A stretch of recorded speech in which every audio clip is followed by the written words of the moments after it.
Guys যেহেতু মই এটা ভিডিঅ' পালোঁ, ভিডিঅ'টো বাৰু আপোনালোকে পাইছে নে নাই আৰু কথাখিনি মন কৰিছে নে নাই গম নাপাওঁ, কিন্তু মোৰ কথাখিনিৰ মাজত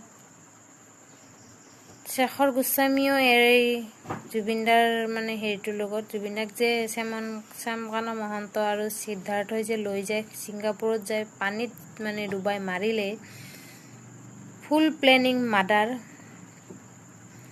ইয়াৰ লগত শেখৰজ্যোতি গোস্বামীও মানে আছে। যিহেতু মই এটা ভিডিঅ' পাইছোঁ, সেই ভিডিঅ'টোত মানে এনেকুৱা এটা কথা উল্লেখ কৰিছে। বাৰু আপোনালোকো আহকচোন চাওক ভিডিঅ'টো ভালকৈ, মানে তাৰে পিছত মই কথাখিনি কৈ আছোঁ।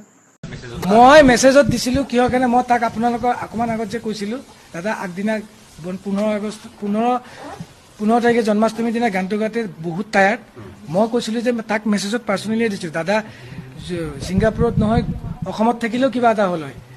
দাদাৰ যিটো শাৰীৰিক কণ্ডিশ্যন হৈ আছিল, চিটুৱেশ্যন হৈ আছিল, মই লাষ্টলি যিমানকেইদিন পাইছোঁ দাদা ভেৰি উইক, টু মাছ উইক। যাবলৈ ইচ্ছা কৰাটো মই এইটো ক'ব নোৱাৰোঁ, যাবলৈ ইচ্ছা কৰিছিল কাৰণেহে নিব পাৰিছে। যাবলৈ ইচ্ছা, দাদাই কোনোবা প্ৰগ্ৰেমত যদি নাযাওঁ বুলি কয় আপোনালোকে জানে চাগে, কোনেও নিব নোৱাৰে, প্ৰগ্ৰেমখনত নাযায়। হ'ব পাৰে, সেইটো তেওঁলোকৰ কথা। খালি মোক কোৱা আছিল 17 তাৰিখে 8টা বজাত আমাৰ ফ্লাইট, মই 5টা বজাত ইয়াৰ পৰা ঘৰৰ পৰা ওলাই মই গৈছোঁ। 15 তাৰিখে কাম কৰিছোঁ দাদাৰ লগত, মই বহুত টায়াৰ্ড দেখিছোঁ দাদাক। 16 তাৰিখে আমাৰ যোৱা কথা আছিল আকৌ কাম কৰিবলৈ।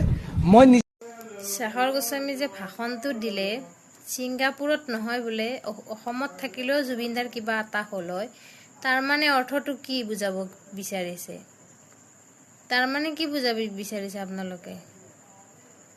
কথাটো যে এনেকৈ ক'লে যে ছিংগাপুৰত নহ'লেও অসমত হ'লেও জুবিনদাৰ কিবা এটা হ'ল হয়, তাৰমানে জুবিনদাক ফুল প্লেনিং কৰি আছে মাৰিব। যিহেতু নিউজ এটাও পালোঁ যে নিউজটোত মানে এনেকৈ কৈ আছে যে সিদ্ধাৰ্থয়ে জুবিনদাৰ চিমটো নিজৰ নামত কৰিবৰ কাৰণে চিম য'ত মানে অফিচ তাতে যাই কেনে তেওঁ মানে কিছুমান প্ৰমাণ পত্ৰ ফটো মানে চিমটো তেওঁৰ নামত হোৱাৰ কাৰণে এপ্লিকেশ্যন দিয়া বুলি নিউজত কৈ আছে।